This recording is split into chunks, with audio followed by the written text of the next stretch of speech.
Leading Ideas Talks podcast is brought to you by the Lewis Center for Church Leadership of Wesley Theological Seminary in Washington, D.C. Subscribe free to our weekly e-newsletter, Leading Ideas, at churchleadership.com/leadingideas. Leading Ideas Talks is also brought to you by The Right Start. If you're a pastor preparing to begin ministry in a new setting, this video toolkit will lead you in ending your current ministry well, developing a personal transition plan, and making the most of your first days, weeks, and months in your new congregation. Learn more and watch a preview video at churchleadership.com/therightstart. And remember, to stay up to date with the latest church leadership strategies and information, please like and subscribe to this channel and click the bell icon to get updates for new videos. How can storytelling impact your ministry? And how can you inspire others to share their stories? Ji-Hae Song believes we all have gifts for storytelling. And in this episode, she shares part of her story to inspire others to share how God works in their lives.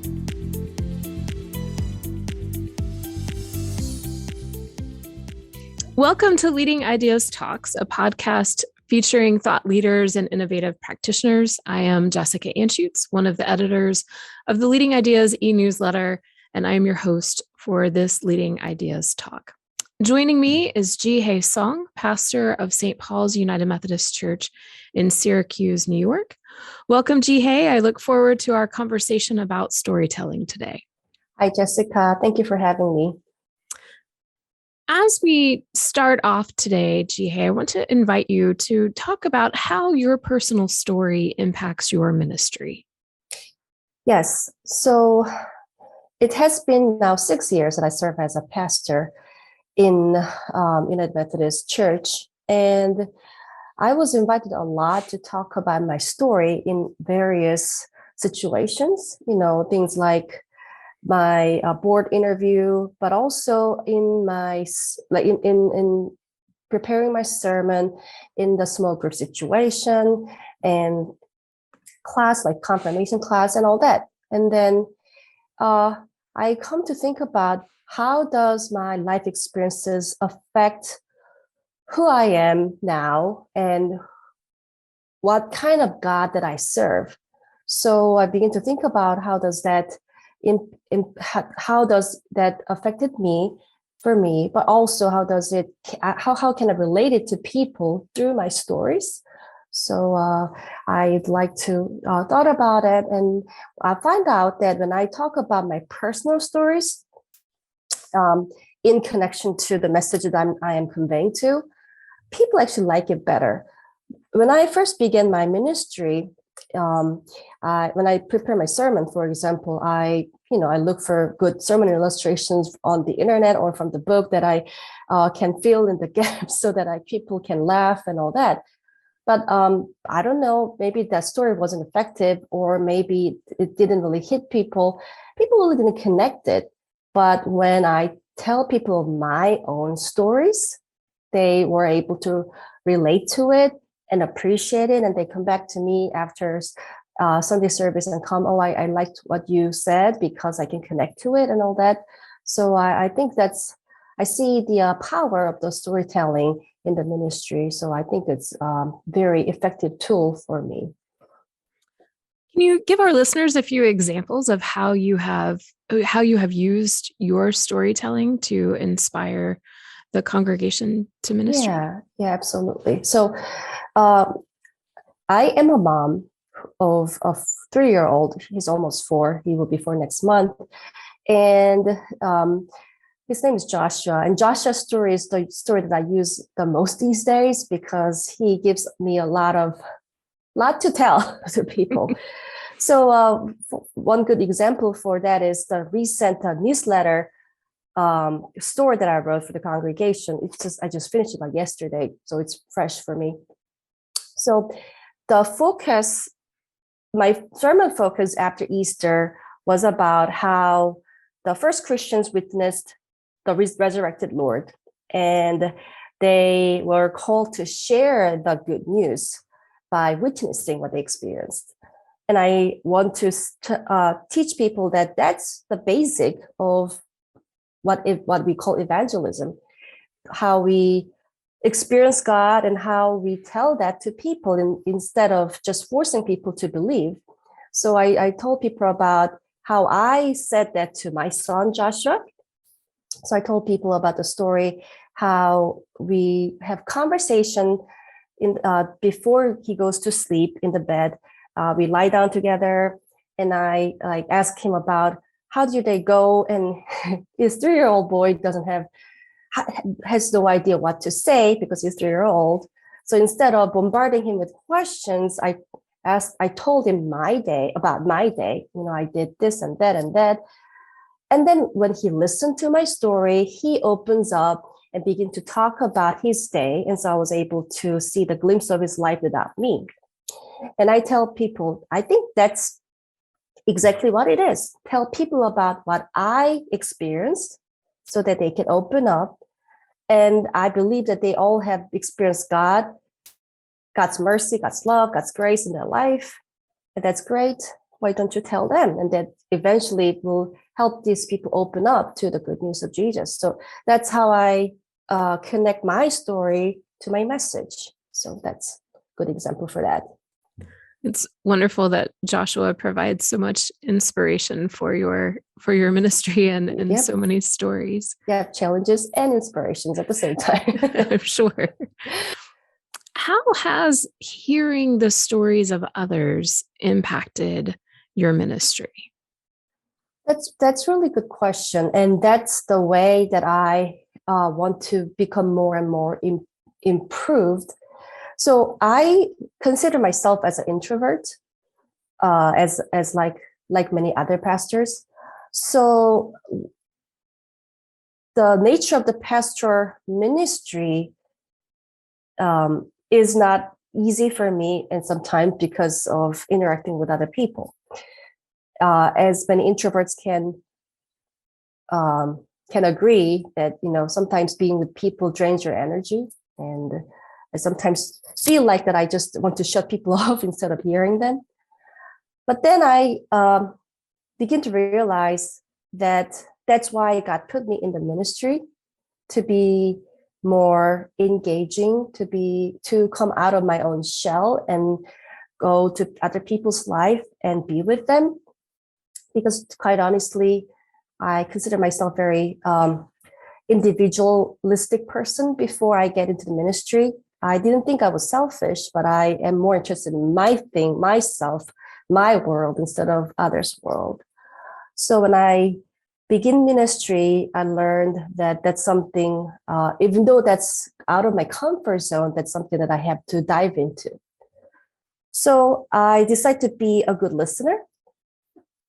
And eventually I will hear people's stories through visits, through one-on-one conversations, through the conversations after church and all that.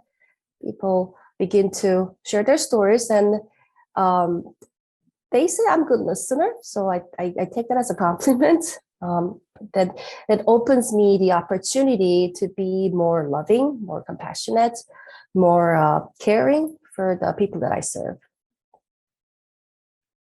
It's such an important reminder, the need to be a good listener and to hear people's stories and to meet them where they are. Mm-hmm. What can church leaders, clergy, and laity do to encourage people to share their stories? I think the best way of church leaders to encourage people to share their stories by being an example for the people. In fact, I think that's the most important virtue for any leader, that they be an example and be a model for the people they lead. And so that's why I do storytelling to the people that I serve, to show them example, and invite them to do likewise. And the good thing about storytelling is that anybody can do it. I can share a little bit about it later, but storytelling is not, you don't need a degree for that. You don't need have a training for that, you can do it. Maybe some people are a little more reluctant to do it because they're not used to it, but we all do one way or another. So the job of the leaders is to show people that it can be anybody's job. It's easy, and I'll show you how. So modeling, I'll say, is the good way to encourage people to share their stories. Modeling effective leadership and good storytelling certainly must lead to bearing good fruit in ministry.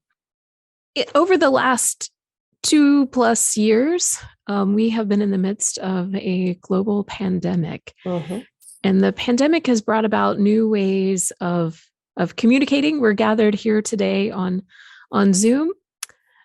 How have these new methods of communicating and interacting and gathering given birth to new ways for sharing stories? So I think pandemic brought more challenges than benefits, to be honest. It's challenging because, first of all, our modes of communication, the modes that we are used to, were no longer available, especially the first 6 months of the pandemic. We were all of a sudden, all churches shut down and tell people, don't come to church, stay home. And then we begin to develop the way that can replace the traditional way of communication. So many churches developed the live streaming or Zoom service. But the upside of it, I think, is that online communication tools allow us to have less restriction of time and space, as you can agree.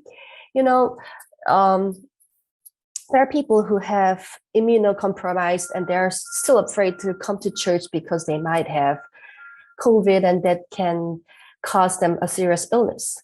But they can watch our service. Well, I don't want to use the word watch. They can worship online still.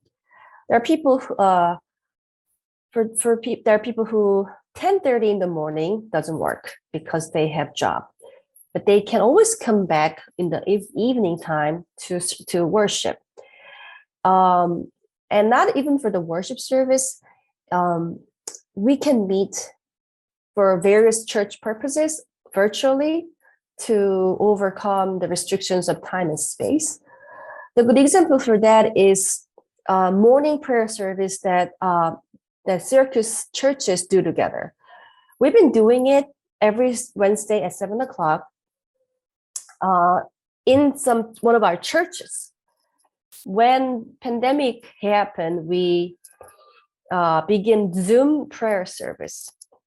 And it turns out that it's better for me because now that I have a child and he has to go to school at 8:00, and if I go service at 7:00, that's like highly follow my husband. But now that I'm home and then the service will be done like 7:45, I can help my child to go to school. So likewise, many parents with young kids can easily go to evening meetings if it's done virtually without hiring babysitter, So I think this pandemic brought us new and bigger community of storytelling and way of doing church. So I think that's the upside of the pandemic. You are absolutely right in naming that there were many challenges and continue to be many challenges related to the pandemic. But I think the upside is that it has allowed us to reach more people in different spaces. Mm-hmm. As you think about storytelling, how can storytelling help us in these times of challenges, adversity, uncertainty? Yes, I think before we do the storytelling, we need to know about our own story first. And that helps us to better understand who I am And I think I just mentioned it earlier. Storytelling helps us to understand who I am and who God is. So it helps our identity. As I was asked to talk about, so I'll tell you my cold story. So I was in seminary. I was in second year in seminary back in 2013, and I was asked to preach for the church that I was serving at the moment. I was church intern for that church, and my pastor wanted to go on vacation, so she was asking if I can preach that Sunday. So I said, yeah. And then I freaked out because it's my first time preaching, as any first time preacher would. And then preaching in English, which is my second language, is another burden for me. So I was really nervous. But as I was preparing my sermon, I found joy in there because I've been experiencing the great God. God has been so great for me in my life. And I was able to share that with people. And I don't know how good I was for my first preaching. People were just say good things about me because they're nice people, but I didn't think I was really good in my giving out sermon. But that process confirmed me the joy of sharing about God's grace. And that's how I accepted God's call to be a pastor, because that's what I will do if I become a pastor. Share my story, how God has been great for me to the people on a weekly basis, or even more often than that. So through sharing my stories, I was able to confirm my call by understanding who I am, who God is. And it can happen to anybody, I think, even though they are not called to ministry, but still, well, we all have story to tell because God is working in each of our lives. And when they think about that, they can confirm what God calls them to be and who they are. So it can help them to fight against uncertainty. Absolutely. Earlier, you mentioned the importance of evangelism, Mm-hmm. and storytelling is certainly a key part of Mm-hmm. sharing about the transformative love of Jesus. One of the challenges I have found in ministry is empowering laity to share their story, to share Mm-hmm. their faith story. What might congregations do to help people develop their skills to share their stories in order to share Christ with others? I think, again, everyone already got skills. So perhaps church job or church leaders' job is to remind them or help them to find the hidden skills they already have. Again, storytelling can be done by anybody. I strongly believe. People just don't know that. On Easter Sunday, for example, I shared my own testimony about how God has called me to ministry. And this lady come to me after church that she was so touched by the story, but I can't do that, she said. And it was in a fleeting moment, that's after church, I was greeting people, so I didn't have enough time to talk her over it. But if I did have time, I would say, no, that's not true. You do. So I guess my job and church leaders' job is to make opportunity for to encourage people to think about their own life storytelling skills through things like small groups or any intimate and private conversations. I mean, things like workshop would work, but I think to enable people to find their hidden storytelling skills, I think more about small and intimate environment be more effective. So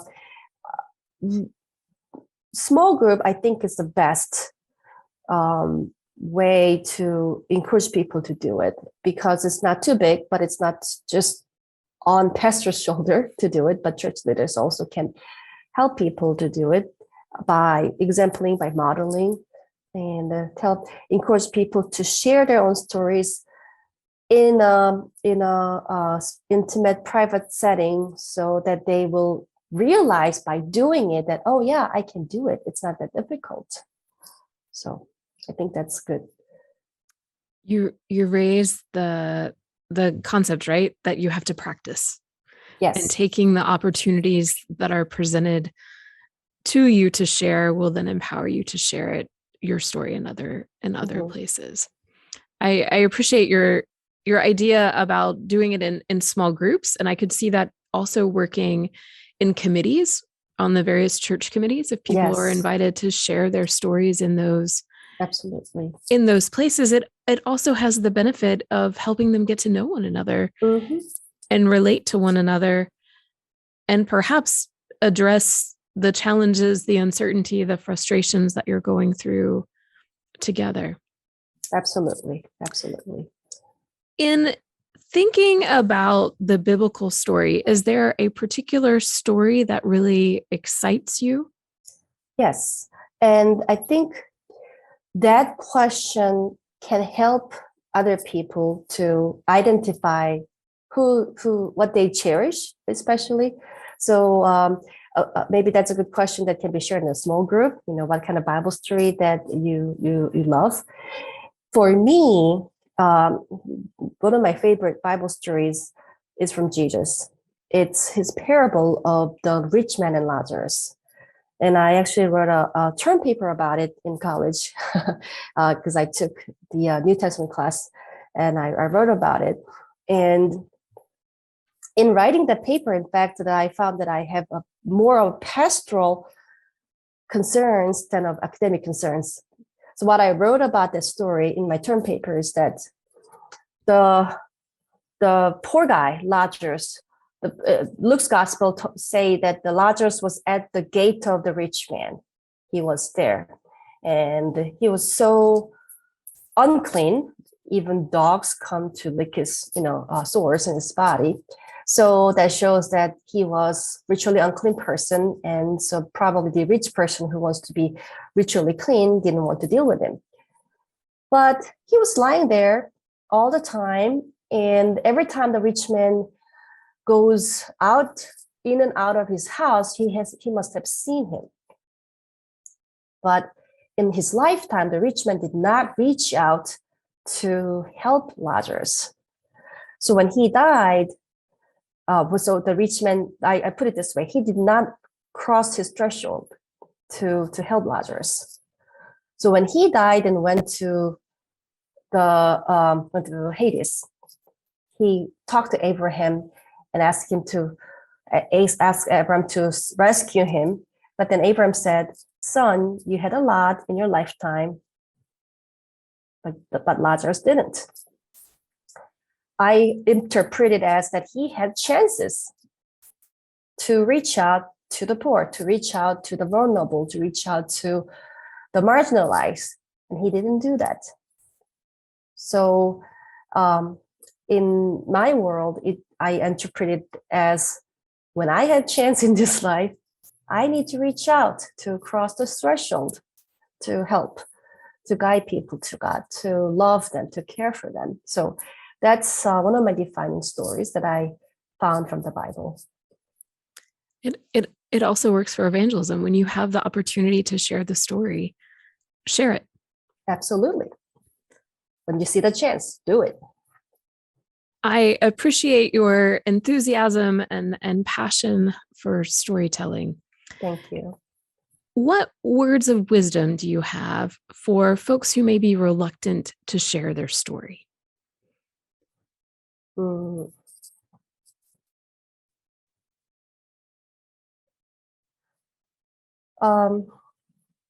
I do not want to force or coerce anyone into storytelling if they're not willing to. But what I would do if anybody was unwilling, it will be to tell my story first, as I just said, shared with you previously. If anyone is asking the same question who are willing to share the story and wants to help others to share their story, would be the same. Tell your story first. Tell them how excited you are about God's greatness. Well, for example, when you read a wonderful book or you watched this nice movie, then you want to tell people about it because they're nice and you want those people to enjoy that as well. Same applies to the evangelism, how we tell about God to other people. You want these people to experience the same joy that they have experienced. So tell them first, tell your story first, then they will open up. That's great advice. Thank you. Jihye, thank you so much for your time today, for engaging in this conversation and taking time out of your very full schedule to talk with us. Yeah, it's my joy and pleasure. Thank you for having me. Thanks for joining us for Leading Ideas Talks. Please like and subscribe to this channel and click the bell icon to get updates for new videos.